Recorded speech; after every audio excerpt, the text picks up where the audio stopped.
Assalamualaikum warahmatullahi wabarakatuh.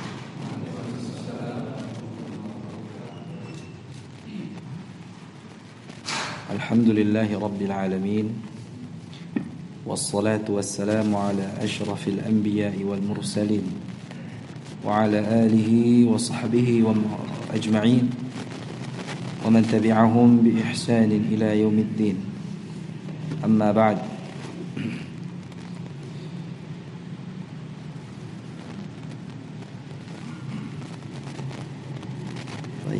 Masih di pembahasan yang kedua, bagian kedua dari surat Al-A'la,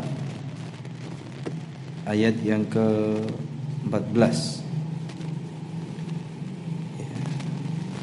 di mana dengan izin Allah Subhanahu wa taala kita bersama-sama mempelajari makna tazkiyah yang sebelumnya diawali dengan konsep al-falah, qad aflaha man tazakka. Ya, ini yang pekan lalu ya. Ayat itu diawali dengan apa jemaah? Adatut tahqiq qad. Ya. Jadi qad ini yang artinya adalah sungguh. Ya. Dan memang nyatanya demikian. Kenyataannya, faktanya bahwa orang yang beruntung menerima keberuntungan al-falah itu dia yang mentazkiyah atau menyucikan dirinya.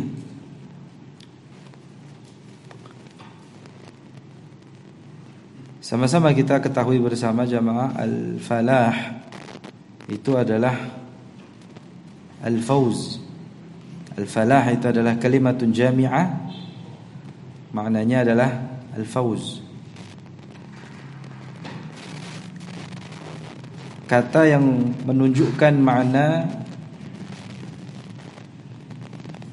meraih apa yang diinginkan dan selamat dari apa yang dikhawatirkan. Jadi mendapatkan apa yang diinginkan dan terhindar dari apa yang ditakuti,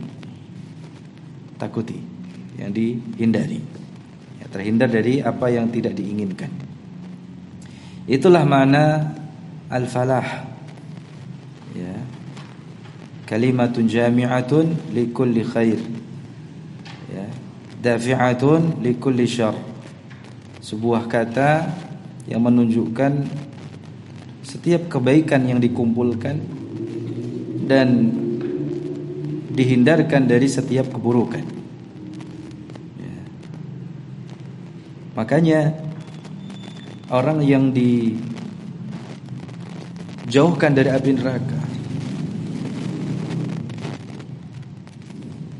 dan dimasukkan ke dalam surga, sejatinya dia adalah orang yang beruntung. Keberuntungan, kesuksesan sejati adalah manakala seseorang itu dijauhkan dari api neraka dan dimasukkan ke dalam surganya.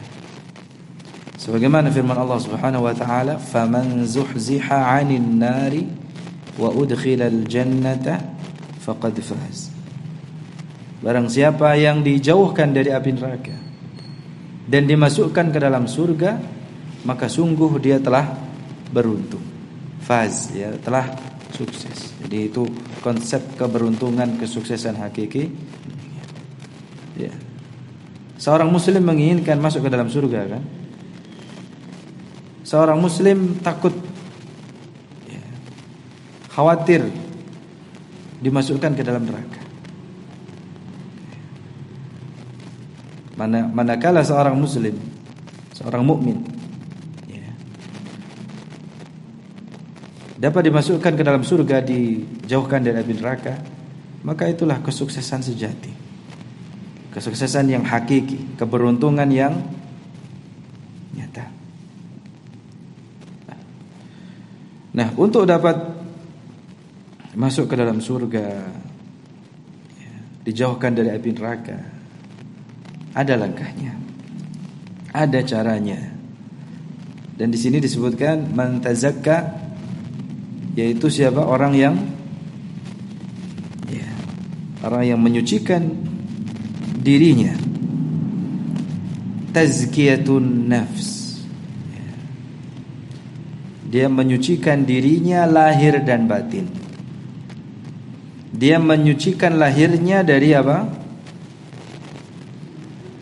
Hal-hal yang membuat kotor, ya, badannya, pakaiannya, ya, itu zahirnya. Dari segala hal yang itu najis, gitu ya. Badannya, pakaiannya, tempatnya, ya, itu disucikan. Tapi itu baru tazkiyah secara zahir. Namun yang tidak kalah pentingnya adalah tazkiyah secara batin. Nah, secara batin itu apa jemaah? Ada 3 hal, ya. Mensucikan hatinya, jiwanya dari berbagai macam kotoran dan penyakit seperti kesyirikan, ya, keraguan, nifak, termasuk penyakit apa? Permusuhan, ya, dengan sesama kaum muslimin, ya, kedongkolan, ya, penyakit-penyakit hati, ya, yang itu juga tidak kalah pentingnya untuk dijauhi. Ya. Faman tazakka ay man tatahhara zahiruhu wa batinuhu. Barang siapa yang, atau dialah orang yang menyucikan jiwa, itu adalah yang menyucikan lahir batinnya. Batinnya disucikan dari kesyirikan, ya, dari keraguan-raguan, dari kemunafikan, dari permusuhan, ya. Yang itu wajib, ya, seseorang itu membersihkan hatinya dari berbagai macam penyakit tersebut. Tidak hanya hatinya, tapi juga lisannya dan anggota tubuhnya. Ya. Lisannya tidak menggunjing apa? Ghibah. Ya. Tidak menghibai orang lain, tidak namimah, mengadu domba antara satu dengan yang lainnya, tidak menimbulkan permusuhan. Jadi hatinya, lisannya, dan anggota tubuhnya.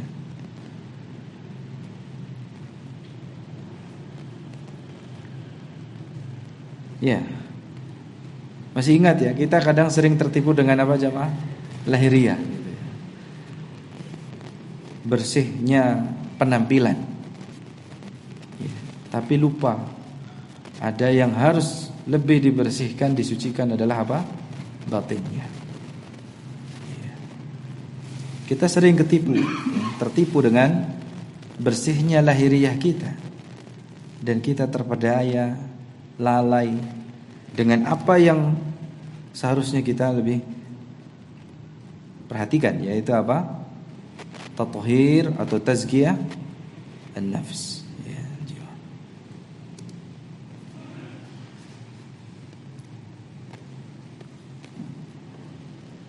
Fasarat tazkiyah laha 3 muta'alliqat.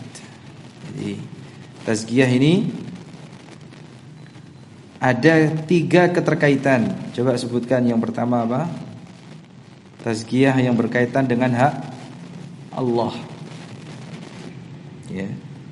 Yang pertama apa? Tazkiyah yang berkaitan dengan hak Allah. Yang kedua, tazkiyah yang berhubungan dengan hak Rasulullah. Dan yang ketiga, tazkiyah yang berkaitan dengan hak ya manusia pada umumnya, sesama manusia. Ini harus diingat. Kalau memang kita ingin termasuk orang yang apa? Aflah. Atau yang apa? Faz. Orang yang mendapatkan kemenangan, keberuntungan, kesuksesan. Pengen masuk ke surga, tetapi hatinya penuh dengan kotoran. Banyak hak Allah dan Rasulnya yang dilanggar. Banyak hak saudaranya sesama muslim yang dilanggar. Maka tentu tidak pantas. Jadi PR kita bagaimana memantaskan diri kita. Kita ingin masuk surga, dijauhkan dari neraka, maka di situ kita harus menyucikan diri kita. Ya, kalau tidak, ya masuk ke neraka dulu, dia apa? Disucikan dulu. Nah, 3 hal ini coba sebutkan. Yang pertama apa jemaah? Terkait kepada Allah itu contohnya seperti apa? Ya betul, mentauhidkan Allah. Ya, mentauhidkan Allah dan menjauhi syirik. Itu cara mentazkiyah diri kita yang terkait dengan hak Allah Subhanahu wa taala. Ya, yatazakka minasyirk faya'budullah ta'ala mukhlishan lahuddin. Gitu. Kalau yang terkait dengan hak Rasulullah seperti apa? Ya, mengikuti, meneladani sunnah Rasulullah sallallahu alaihi wasallam dan menjauhi apa? Bid'ah. Ya, mengada-ngada, berkreasi dalam beragama, ya.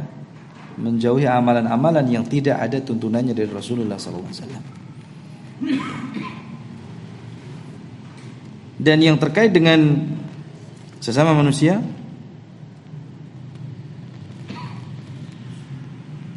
ya, muamalah dengan sesama manusia, seseorang mentazkiyah, membersihkan, menyucikan dirinya dengan apa? Menjauhi ghibah, menjauhi hasad, ya, apa? Hiqd, dengki, ghil, ya. Apalagi adawah, permusuhan dan sebagainya. Ya. Ini penting untuk dibersihkan, untuk dijauhi, ya, dan melakukan hal-hal yang bisa menumbuhkan rasa cinta, ya, persaudaraan, ya, kasih sayang dengan sesama muslim. Ya. Nah, yang berkaitan dengan hal-hal yang bisa menumbuhkan rasa cinta, kasih sayang, ya, persaudaraan dengan sesama muslim, itu apa jamaah? Ifsya'us salam, ya, menebarkan apa? Salam. Ya, ini harus diamalkan. Ya, memulainya dari apa? Menebarkan salam. Ya. Menebarkan salam itu jemaah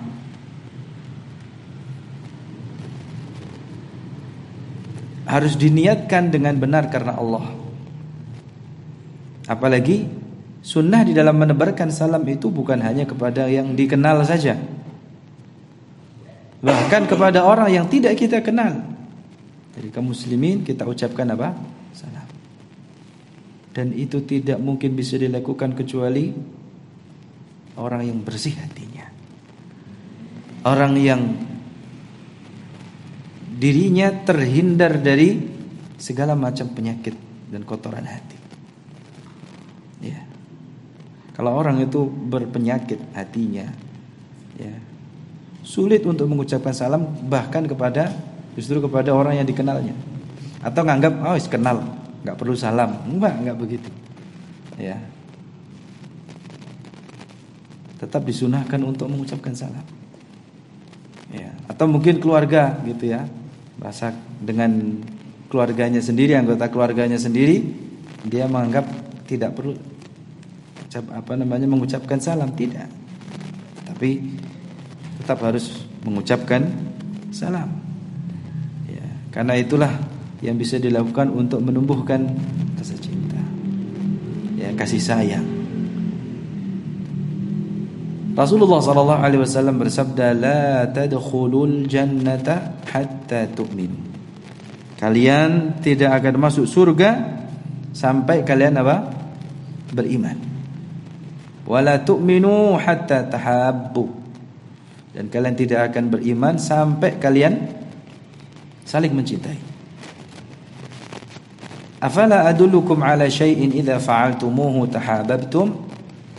Maukah aku tunjukkan kepada kalian pada sesuatu, jadi sesuatu yang apabila kalian kerjakan maka akan tumbuh rasa cinta di antara kalian. Kalian akan saling menyayangi. Apa kata Rasulullah? Afshus salama bainakum. Tebarkanlah salam di antara kalian. Jadi salam ya, ini merupakan sebab yang paling utama, sebab yang paling kuat yang bisa menumbuhkan, memunculkan mahabbah, mawaddah di antara kaum muslimin. Dan ini bisa realita yang bisa kita saksikan. Perpecahan itu dimulai dari apa? Enggan untuk mengucapkan apa? Salam. Ya.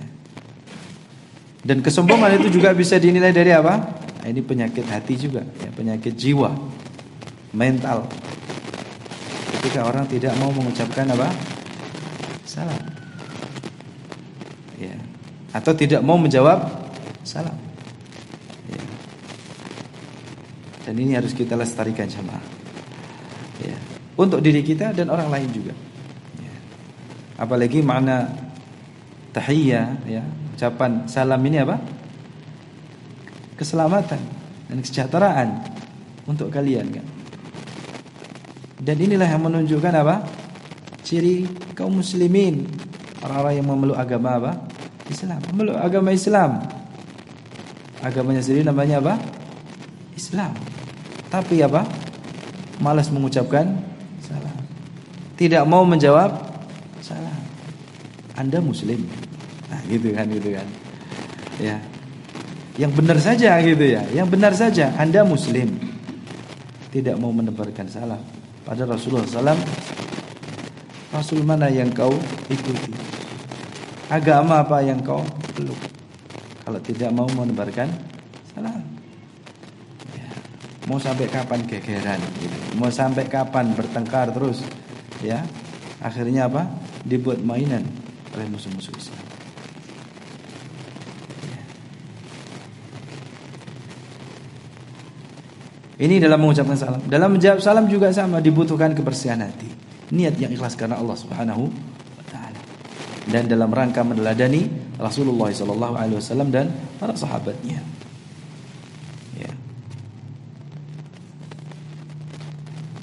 Ya, kalau seseorang diucapkan salam, kalau seseorang mendapatkan salam,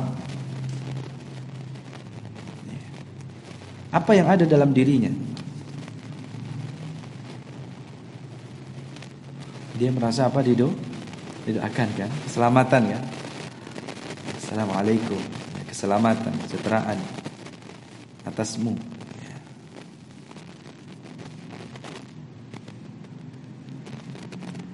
Maka ini kadang kita ketika mengucapkan salam, maaf ya, kadang ada yang menjawab, ada yang tidak. Ada yang menjawab salam kita, ada yang tidak. Kenapa kita harus niatnya ikhlas karena Allah dan dalam rangka meneladani Rasulullah. Karena ketika kita mengucapkan salam, kadang ada apa? Ada yang menjawabnya, ada yang tidak menjawabnya. Kalau menjawabnya ya dengan benar, alhamdulillah. Apalagi ada yang menjawabnya dengan lebih sempurna. Dia mengamalkan ayat wa idza huyyitum bi tahiyyatin fahayyu bi ahsana minha aw rudduha. Dia mencari yang afdal. Kita ucapkan assalamualaikum ya akhi ya. Kalau assalamualaikum ya ukhti, nah itu buaya itu yang. Assalamualaikum gitu ya. Assalamualaikum. Dijawab waalaikumsalam. Ini menjawab normal ya, sudah memenuhi apa yang menjadi hak kita. Dijawab salam kita gitu ya.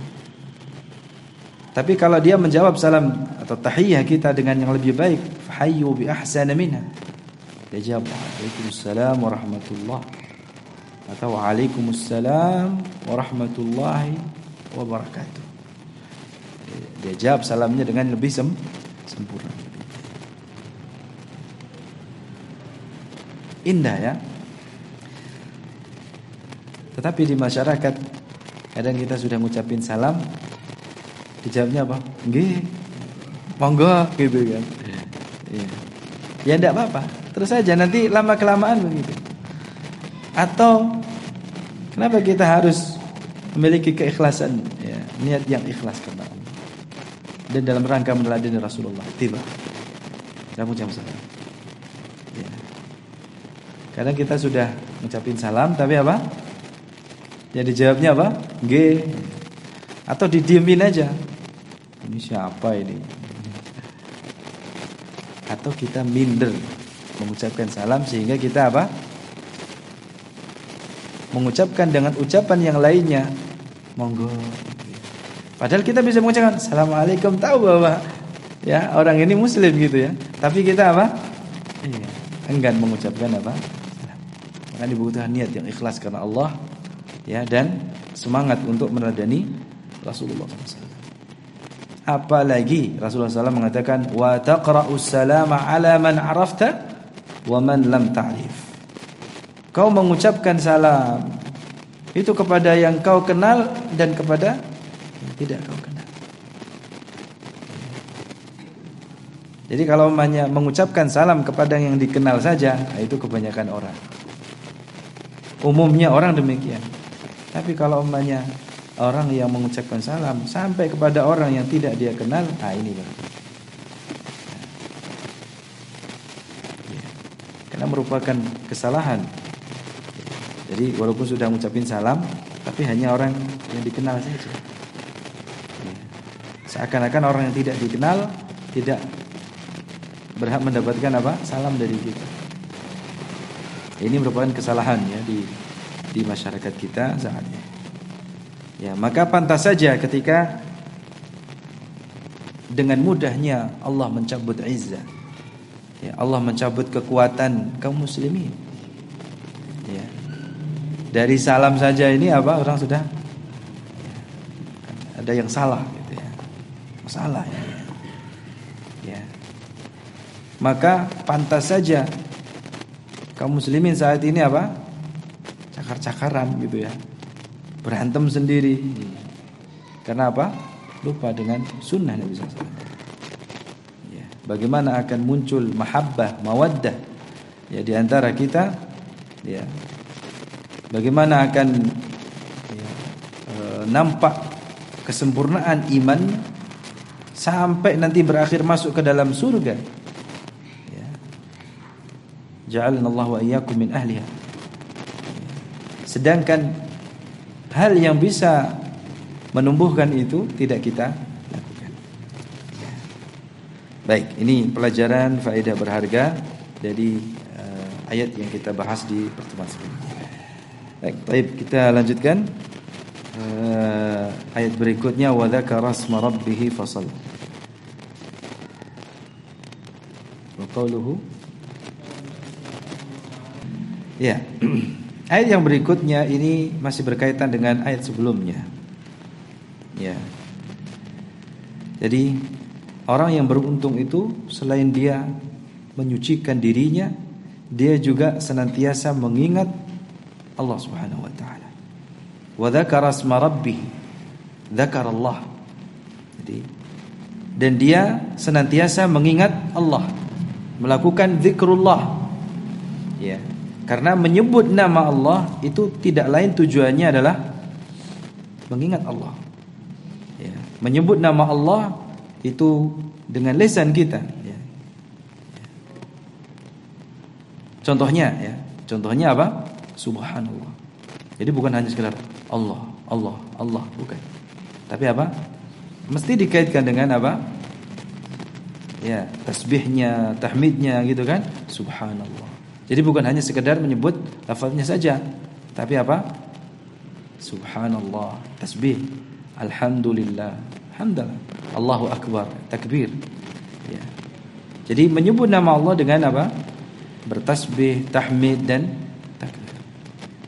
Ya, sebagaimana yang kita bahas di ayat pertama, sabbihisma rabbikal a'la. Nah, ini semua dilakukan dalam rangka ta'abbud, ya. Menghambakan diri, ya, merealisasikan ubudiyah kita kepada Allah Subhanahu wa taala dalam rangka beribadah kepada Allah Subhanahu wa taala. Ya.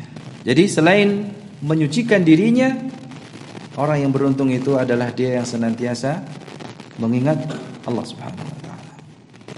Ini secara terlek demikian. Tapi bentuk mengingat Allah itu apakah hanya cukup tasbih, tahmid dan takbir saja? Maknanya luas. Ya, wa dzakara asma rabbih. Dan dia menyebut nama Rabbnya, berzikir, mengingat Allah Subhanahu wa taala dengan berbagai macam bentuknya. Termasuk di antara bentuk zikir apa? Wudu, jemaah. Di antara zikrusmullah min zikrismillahi wudu. Berwudu. Di sini disebutkan apa? Bagaimana seseorang ketika berwudu dia mengingat Allah. Ya. Pertama, dia sendiri tidak berwudu kecuali karena apa? Melaksanakan perintah Allah. Dia bersuci untuk apa? Melaksanakan perintah Allah. Diperintahkan oleh Allah Subhanahu wa taala untuk bersuci kan? Dengan apa? Berwudu tadi. Nah, jadi ketika seseorang berwudu, pada dasarnya dia juga sedang mengingat Allah. Dalam berwudu dia menyebut nama Allah tidak? Iya. Seseorang ketika memulai wudunya apa yang diucapkan? Bismillah. Dengan menyebut nama Allah kan? Ya, ini namanya masuk ke dalam ayat wa dzakara asma rabbih. Memulai wudunya pun dengan mengucapkan nama Allah, mengingat Allah. Ya. Ketika selesai wudu, apa yang diucapkan? Syahadat, ya, asyhadu an la ilaha illallah wa asyhadu anna Muhammadan abduhu wa rasuluh. Lalu apa? Berdoa kepada Allah. Allahumma ij'alni minat tawwabin waj'alni minal mutatahhirin. Makna zikrusmullah, ya, menyebut nama Allah lainnya juga dalam ini ditafsirkan di antara bentuk mengingat Allah Subhanahu wa taala adalah khutbatul Jumat. Apa yang dilakukan oleh seorang khatib dalam khutbahnya. Itu termasuk mengingat Allah. Khutbah Jumat yang dilakukan setiap pekannya gitu ya. Itu merupakan sebagai bentuk mengingat Allah. Itu juga zikrullah. Makanya dalam surat Al-Jumu'ah ayat 9 Allah berfirman, ya ayyuhalladzina amanu idza nudiya lis-salati min yaumil jumu'ati fas'au ila dzikrillah wa dzarul bai'. Wahai orang yang beriman, apabila kalian diseru untuk mendirikan salat, melaksanakan salat di hari Jumat, maka bersegeralah, bersungguh-sungguhlah di dalam mengingat Allah. Apa yang dimaksud dengan zikrullah di sini? Al-khatib yaumul jumu'ah. Sebagian ulama menafsirkan apa? Ya, fas'au ila dzikrillah.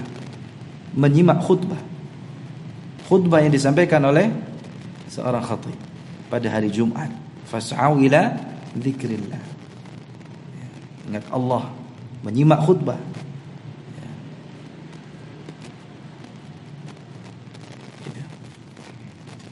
Jadi maknanya ayat ini ya luas gitu ya.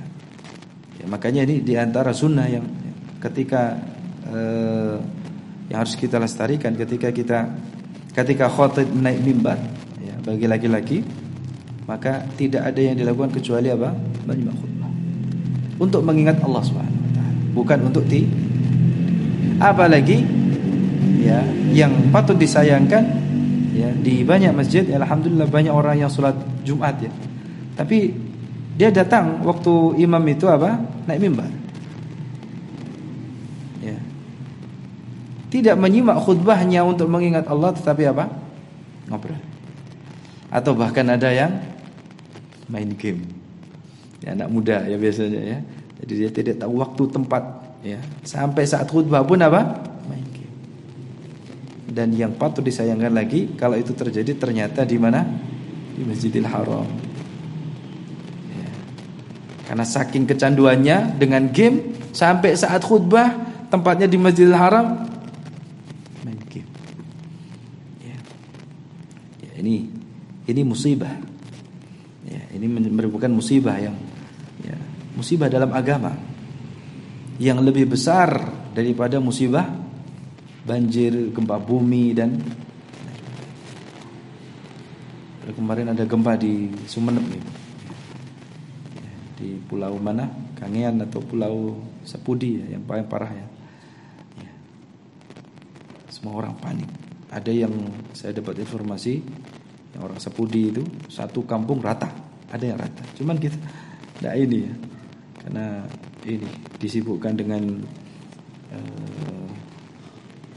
urusan antar tetangga. Sampai lupa kalau saudara kita di Sapudi ada satu kampung itu yang rumahnya ada yang rata. Yang rata-rata ada kampung sebelah. Tapi musibah dalam agama ini jauh lebih dahsyat. Ya, lebih dahsyat. Jemaah sekalian dirahmati Allah Subhanahu wa taala. Di dalam ayat ini Allah menggandeng ya zikrusmillah ya. Wa dzakara asma rabbih dengan apa? Fasalla. Kalau kita perhatikan kata fasalla itu asalnya apa? Ada fa ataf, kata sambung fa. Dalam bahasa Arab kata sambung itu ada waw, ada fa, ada thumma. Ya. Kata fasalla di sini dengan kata sambung fa ini tidak ada jeda, menunjukkan apa? Tidak adanya jeda. Jadi kata sambung yang menunjukkan ketersambungan secara langsung, tidak ada jeda. Beda dengan wa atau thumma gitu ya. An wa dzakara asma rabbih fasalla, bukan wa shalla atau thumma shalla. Lalu kemudian salat. Ya, ini juga sebagian ulama menafsirkan salat apa itu? Salat Jumat. Ya. Kalau wa dzakara asma rabbih itu maksudnya adalah seorang khatib yang menyampaikan khutbah pada hari Jumat. Khutbah Jumat, ya. Maka salatnya adalah salatul Jumat.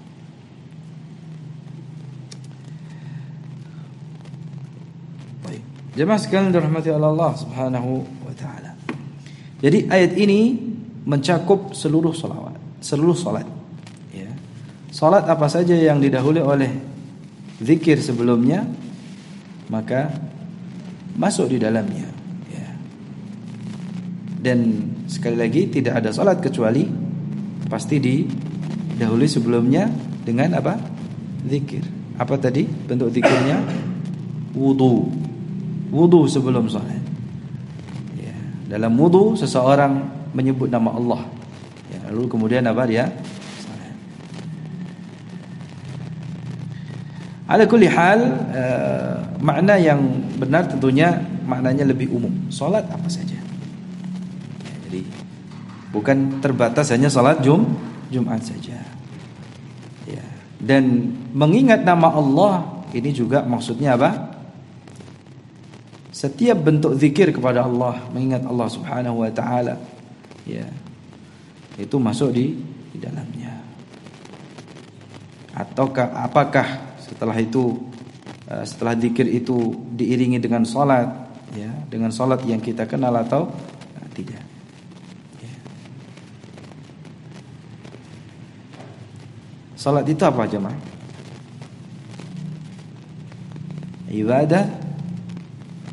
Ibadah yang ya mencakup apa? Perkataan maupun perbuatan secara khusus. Ya. yang diawali dengan takbir dan diakhiri dengan salam.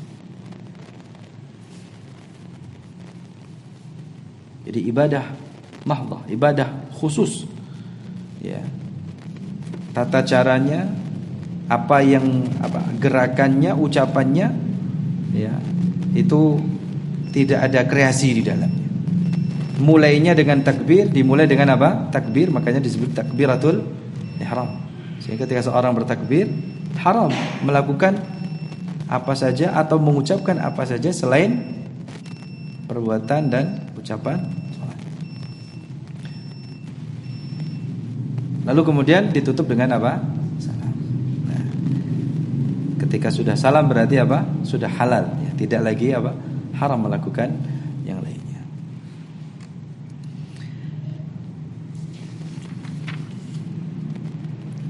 Ya, sudah masuk waktu Isya, kumandangkan azan dulu, nanti dilanjutkan.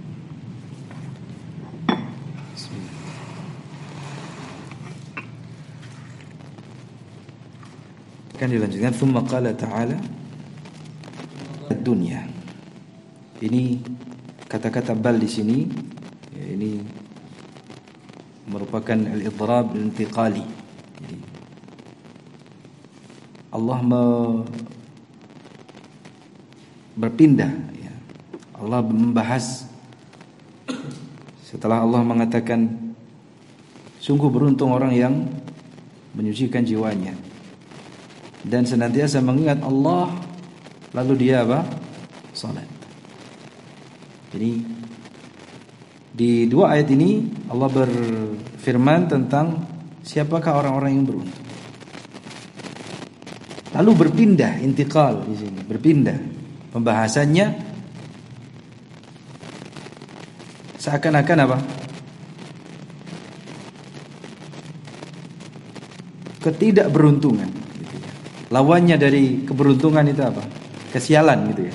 Ya. Itu disebabkan tidak lain karena orang itu lalai. Ya. Dari menyucikan dirinya, dari mengingat Allah, dari salat, ya. Yang itu tidak lain disebabkan karena lebih mementingkan kehidupan dunia. Jadi itharul hayatid dunya. Ini kata-kata tu'thirun ini menunjukkan apa? Istilah ithar. Biasanya ithar itu kan untuk urusan apa? Akhirat. Kalau untuk urusan akhirat maka itu mulia, termasuk akhlak yang mulia. Tetapi kalau yang menjadi ithar itu adalah dunia, ini tercela. Bal tu'thirun al-hayatad dunya. Bahkan justru kalian lebih mementingkan kehidupan dunia. Artinya dia rela tenang-tenang saja, ya, dengan